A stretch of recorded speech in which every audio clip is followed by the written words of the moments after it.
O tema hoje se chama oração, confissão e declaração. Isso vai estar publicado no YouTube durante a semana, editado direitinho, né? Arranjado, arrumadinho pelo Neilton. Obrigado, Neilton, pela colaboração também tão preciosa. Mas antes vamos fazer a nossa declaração diante dos anjos que estão aqui. Aquela que a gente vai fazer hoje pela 15ª vez.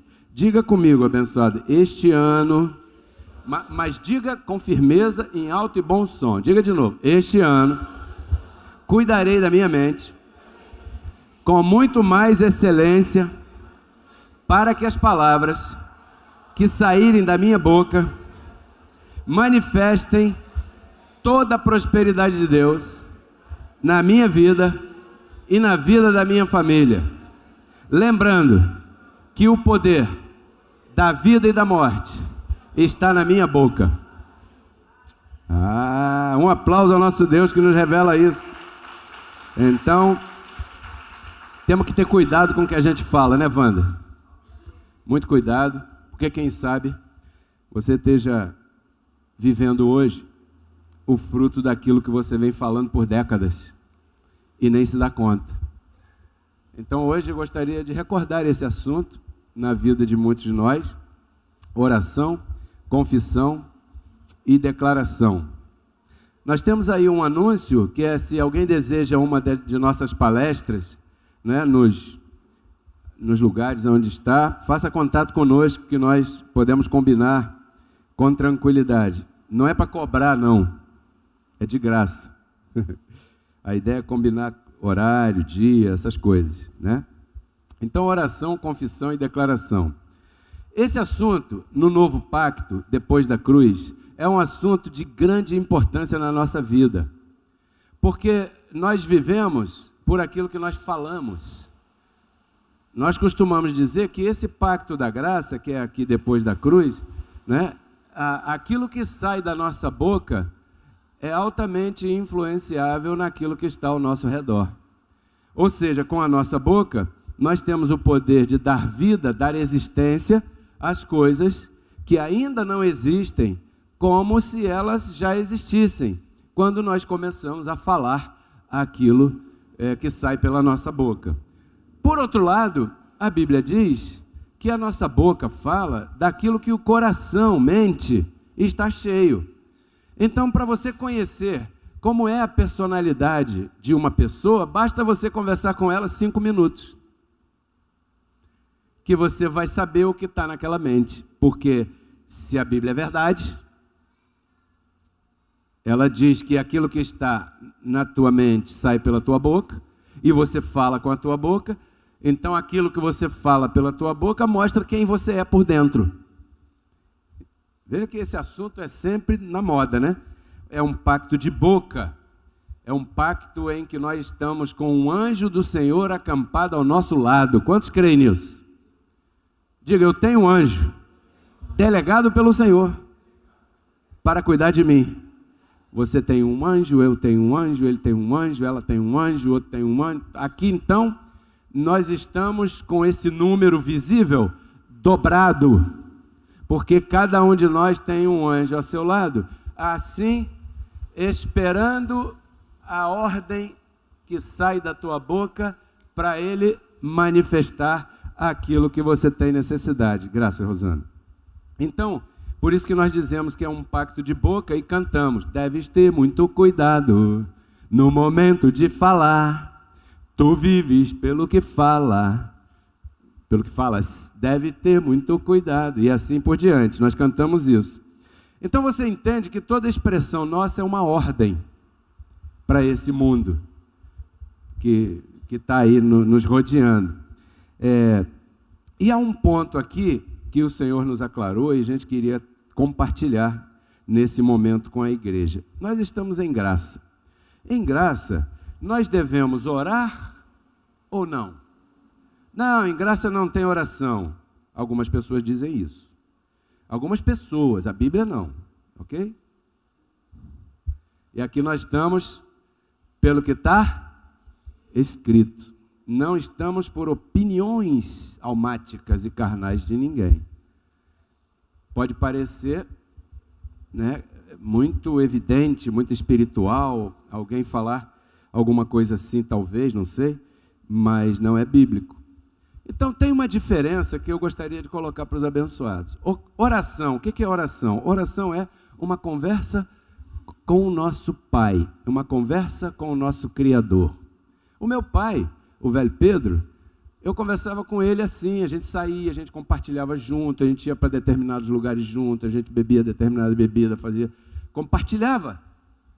E eu conversava com ele dos meus projetos, meu pai, pô, eu estou pensando em fazer isso, eu estou pensando em fazer aquilo, eu estou com isso no meu coração. Às vezes, né, ele se colocava de acordo comigo, às vezes ele se colocava contra, porque o pai não é amigo do filho. O pai que quer ser amigo do filho vai errar. O pai tem que ser pai. Ser pai, ou mãe, né, claro, está acima de amigo. Porque depois o filho te confunde com amizade não coloca o relacionamento onde deveria estar. A gente tem procurado ensinar isso. Então, às vezes ele se colocava contra. Não, acho que você não deve fazer assim, por isso. Às vezes eu aceitava a opinião dele, às vezes eu ia contra a opinião dele, às vezes eu me dava bem, às vezes eu quebrava a cara. O que eu quero dizer é que a gente tinha um relacionamento de intimidade.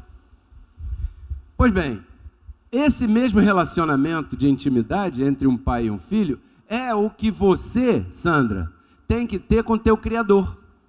Quem te criou? Cantamos agora, a Ele toda a honra, a Ele toda a glória, a Ele todo o louvor. E a religião colocou uma coisa equivocada na nossa mente, que é uma distância entre o nosso Criador, o nosso Pai, e nós. E a graça começou a nos mostrar que, tendo Ele se reconciliado conosco, Ele está aqui, ó. Por isso é que a Bíblia chama, vós sois deuses, porque sois filhos do Deus com D maiúsculo. Então, como é que a religião ensinou falar com o nosso Deus e a gente ainda tem esse vício? Senhor amantíssimo Deus, entramos na tua presença. Ou seja, estava longe dele então? Estava fora da presença? Vamos questionar isso. Porque orar não é isso, orar é intimidade. Senhor, tem coisa que o Senhor faz, eu não entendo. O Senhor engravidou a mulher antes de casar. Que coisa esquisita, né? Deus é esquisito. Deus não é esse quadradinho da religião, não, abençoado. Deus, quando tem um propósito, Ele vai usar o que Ele tiver pela frente. Teve um dia que Ele falou através de um animal. Outro dia Ele falou através de uma árvore pegando fogo. Deus é assim. Então, e esse Criador é o nosso Pai, que nós devemos ter essa intimidade com Ele. Quando pouco a pouco a gente vai exercitando isso, verdade? Quando a gente for orar, o que diz a Bíblia? Não é ali na praça, em público, para que todo mundo fique vendo a nossa religiosidade. Não, a Bíblia diz que a gente deve procurar um canto mais oculto e, na tua intimidade do teu quarto, você colocar para o Senhor, para o teu Pai, na verdade, o único que pode resolver qualquer problema é Ele. Você colocar para Ele todas as tuas necessidades, todas as tuas angústias. E ali, naquele silêncio, você vai ouvir a resposta, vai ouvir o caminhar. Isso é oração. Diga, oração. Então, eu quero dizer para você que em graça se ora. Quantos recebem essa palavra? Porque em graça reconhecemos Cristo sobre todos. Se ora. Aquela pessoa que diz que em graça não se ora, ela está na carne e vai dar problema, porque em graça se ora. Não há um só versículo dizendo que não se ora em graça, e contrário disso, há muitos versículos falando de oração em graça. Hoje a gente vai citar alguns poucos, para não cansar ninguém aqui. Então isso é oração. Todos entenderam a oração? Tranquilo? Tá? Mas existe também a confissão. Pastor, quer dizer que oração é uma coisa e confissão é outra? Claro! Porque a confissão é aquilo que você faz para que esse anjo esteja do teu lado, ouça da tua boca aquilo que você crê. Diga, eu estou curado. Está doendo pra caramba, o anjo está te vendo. Está doendo, o médico disse que não tem jeito, passou remédio, disse isso, disse aquilo, mas você crê em outra coisa. Você já lá no cantinho, já conversou com o papai, e ele já te mostrou ali o que é a mão dele na vida de muita gente, de todos nós. Então esse anjo está chamado a manifestar aquele decreto, comece a falar, diga, eu estou curado. Diga assim, eu estou prosperado. Quer coisa mais estranha do que isso? Às vezes você não tem um centavo no bolso e dizer que é próspero, porque a prosperidade não é o que o teu bolso mostra, a prosperidade é o que está escrito sobre você. Isso é declarar, confessar. Então oração é uma coisa, declaração é outra coisa. A declaração expressa a fé que você tem para a cobertura angelical. São duas coisas diferentes e você deve ter muito cuidado com isso. Vamos a Efésios 4, 29. Nenhuma palavra corrompida saia de vossa boca. Não está falando de PQP, FDP, não está falando nada disso. Está falando de palavra corrompida. Palavra corrompida é, para o apóstolo Paulo, é palavra que fere a posição no pacto. Mas é claro que você sabe que deve cuidar da tua boca por vários motivos. Não estou aqui querendo educar, nem trazer isso. Eu estou aclarando o que diz o Evangelho. Nenhuma palavra corrompida saia de vossa boca. Porque eu conheço gente que fala palavrão e fala mais graça, pacto, Evangelho, do que muitos que não falam palavrão nenhum. Então isso não está falando disso, tá? Nenhuma palavra corrompida saia de vossa boca, senão a que for boa para a necessária edificação, a fim de transmitir graça a quem? Aos ouvintes. Ok? Diga comigo, nenhuma palavra corrompida sairá da minha boca. Eu estou completo, em paz, na minha vida tudo está bem, porque está escrito que tudo colabora para o meu tudo. Diga tudo. E se o homem jogar bomba lá na Síria? Tudo. É esquisito, né? Mas está dizendo ali que tudo. Então você não pode recuar do pacto por aquilo que teus olhos estão vendo. Os exemplos bíblicos aí são grandes, às vezes a gente compartilha.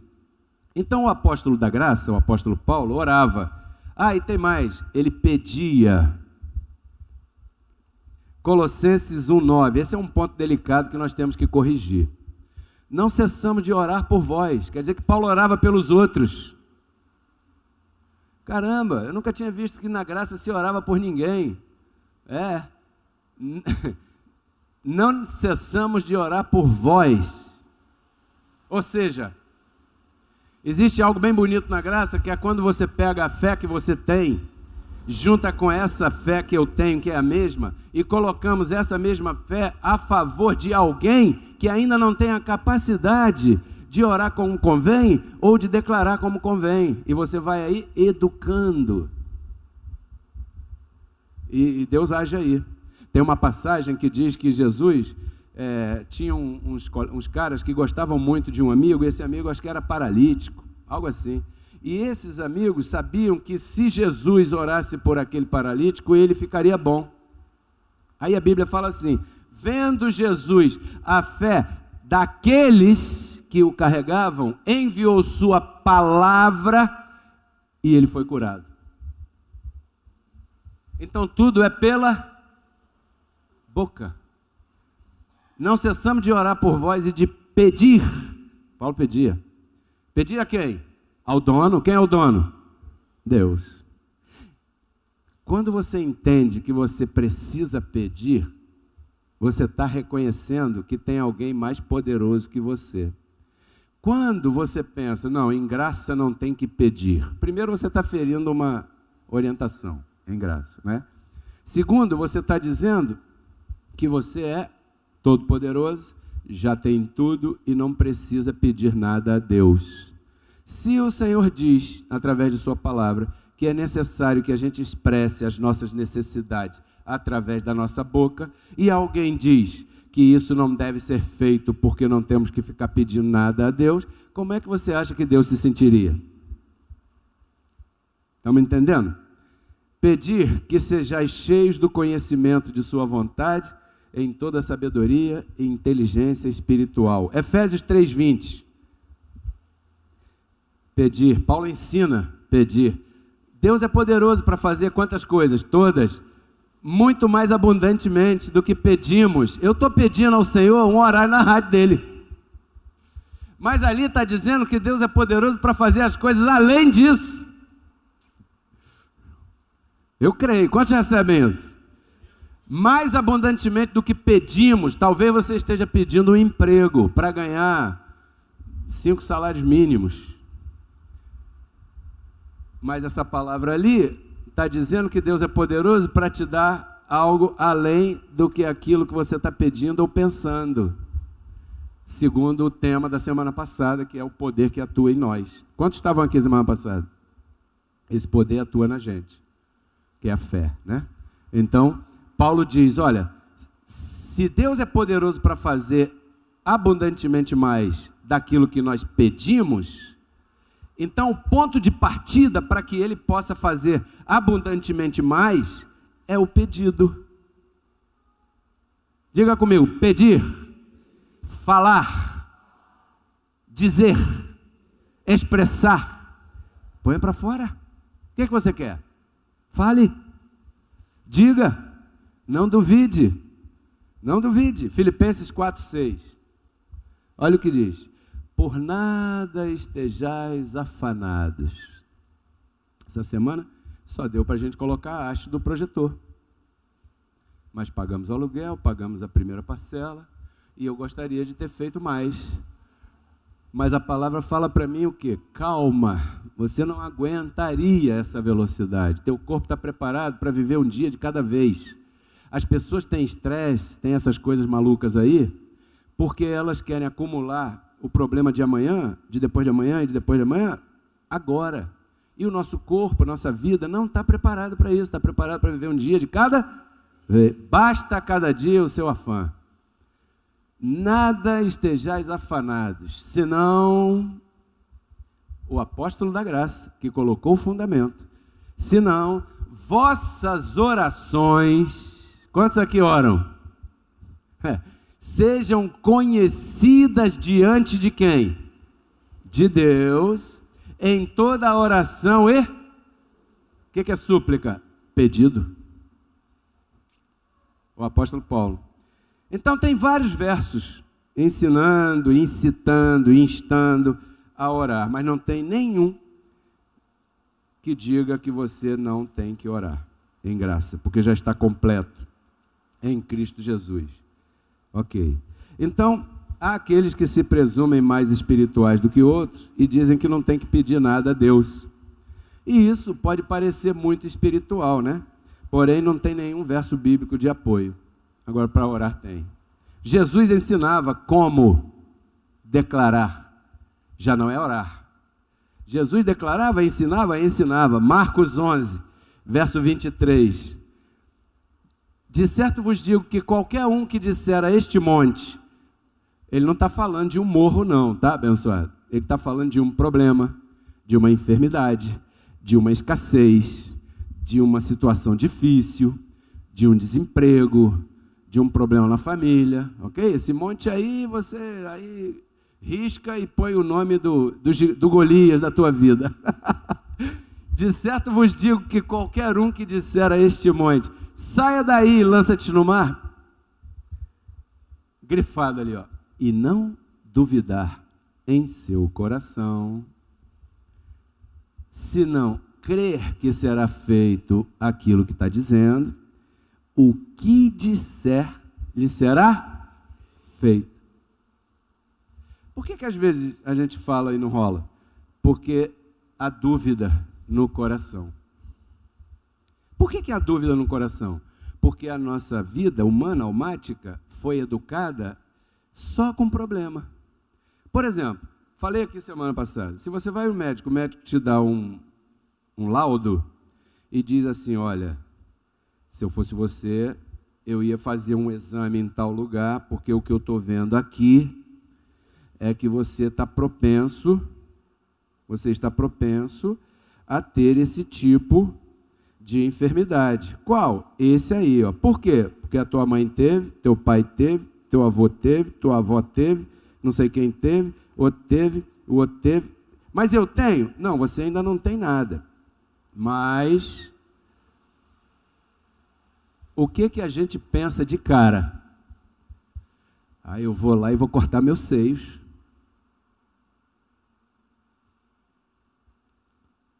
Porque a gente só pensa negativamente. Você já reparou que você só pensa negativamente? Porque você está mais alimentado na carne do que no espírito. Então, são dois animais. Alguém já disse isso, né? O animal que comer mais vai matar o outro. Você é carne e é espírito. Você alimenta a carne pra caramba. Notícia ruim, incredulidade, um montão de coisa. E na hora de alimentar o espírito, você tem dificuldade, está chovendo, pô, na hora de eu sair, caiu o motoró, não vou hoje para a igreja não. Aí perde de ouvir, né? E tal. Aí o espírito fica... E a carne? Malhadona, né? Barriguinha de tanquinho. E o espírito? Todo gordão. Aí quem vai ganhar a luta? Quando aparecer um laudo médico dizendo que você está propenso a... Não disse que você tem. Falou que você está propenso a... Eu estou propenso a quê? Você está propenso a ter tudo que teus antepassados disseram. Eu não recebo essa maldição na minha vida. E você? E aí você começa a combater. Pá, pá. Não estou dizendo que você vai desprezar. Eu estou falando para pessoas inteligentes, espiritualmente também. Mas a dúvida no nosso coração vem porque a informação que a gente tem na nossa carne é muito mais potente. E durante o dia, a gente recebe informação na carne toda hora, em todo lugar, é na televisão, é no rádio, é na internet, então nem se fala. E isso você se alimenta e acaba acreditando. E, na verdade, Jesus não está de acordo com isso, não, gente. O que ele está de acordo? Ele está de acordo com o seguinte: você tem uma situação? Tem. Fala para esse monte sair daí da tua vida. Não, eu declaro que eu estou livre disso, eu declaro que eu estou livre disso. E não duvide no teu coração. Então você tem que reprogramar a tua mente com coisas boas. Davi, quando apareceu o Golias, diz que Golias estava afrontando o povo de Israel 40 dias, de manhã e de tarde, 2 vezes ao dia. Já pensou?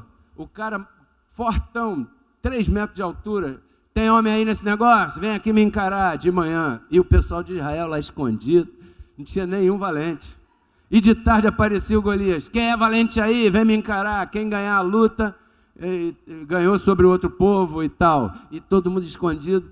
Aí apareceu o Davi, um pequenininho, não era de guerra, era pastor de ovelhas, músico, tranquilão, com calma. Mas por que ele encarou o Golias? Porque ele não tinha essa referência de derrota que você tem. Ele não via Fantástico. Nada contra a Globo, também nada a favor. Não é? Né? Ele não comia isso. Sabe o que é que ele comeu? Ele foi lá e perguntou: vem cá, o rei Saul está oferecendo o quê para quem matar o gigante? Ó, a filha. Opa! Ele não viu se era bonita ou feia, porque aí é um risco, né? Aí ele não viu. Não, está oferecendo a filha, está oferecendo não sei quanto, e está oferecendo que vai isentar de imposto para sempre o pai dessa família daquele que matar o gigante. Então o Davi ficou com isso na cabeça. Ele teve, em outras palavras, para que você não me malinterprete, ele teve uma programação mental daquilo que ele queria, daquilo que ele estava afim, né? Daquilo que ele estava pensando. E aquilo que ele estava pensando foi aquilo que ele foi buscar. Ele não teve uma notícia assim, alguém lutou contra o gigante e esse gigante matou todo mundo, estraçalhou, avacalhou, acabou. Não, ele não teve essa má notícia do Fantástico. Ele ficou com essa ideia aqui. Então, programe a tua mente com isso. Qual é o futuro que você quer para você agora?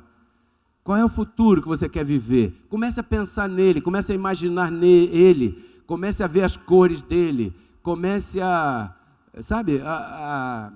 chamar à existência aquilo que não é como se já fosse. Um emprego melhor, um emprego mais excelente, um emprego em outra glória. Você recebe, abençoado? Não veja. Por exemplo, assim como eu faço. Às vezes a gente está ministrando, a pessoa sai no meio da ministração, tranquilo. Eu penso assim, em vez de eu pensar, puxa, está chato pra caramba, eu falo, não, está tão bom que ela foi buscar mais. Eu aprendi isso com um amigo meu. Então, a chave é não duvidar no seu coração. Diga para quem está do teu lado, não duvide do poder de Deus. Mas também Jesus ensina como orar. Aí é declarar, ok? O próximo verso, 24, Jesus ensina como orar. Por isso lhes digo que tudo que vocês pedirem em oração, significa que oração para ele, para Jesus, é pedir em oração, creiam que já o conseguiram e o receberão. Você recebe essa palavra? Então, para Jesus, orar e pedir é a mesma coisa. Terminando, qual é a conclusão aqui? O Senhor nosso Deus está pronto para te atender. Prontinho, o problema não é Ele. O problema é quando nós não usamos a ferramenta correta.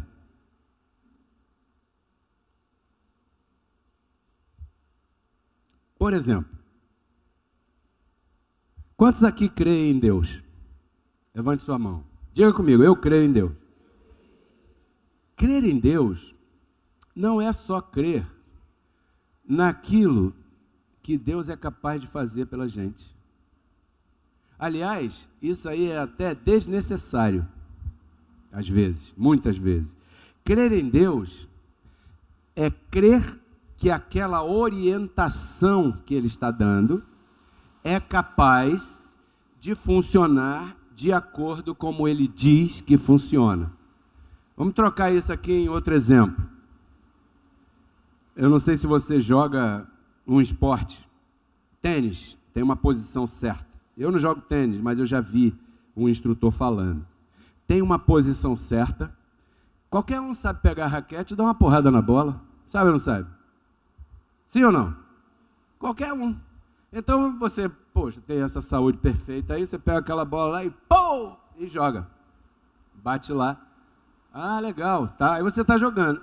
Aí vem o instrutor e fala assim, você tem que ficar assim, tem que abrir a tua perna, a tua cadeira, abrir o braço, deixa a bola bater no chão, imagina a distância entre a tua mão e a parte útil da raquete, e aí, quando a bola passar ali, você pega nela. Pô, ok. Não, pode deixar que eu sei. Espera aí, confia no que eu estou te dizendo, que você vai ver que dá certo. Aí você se submete àquela instrução e você vai ver que aquela potência que você queria dar na bola, ela só vem se você fizer aquilo que o instrutor está dizendo. Claro? Sim ou não? Isso é crer em Deus.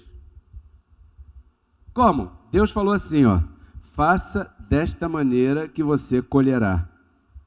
Então eu creio que essa instrução é capaz de me trazer a perfeita colheita, porque Ele diz que é assim.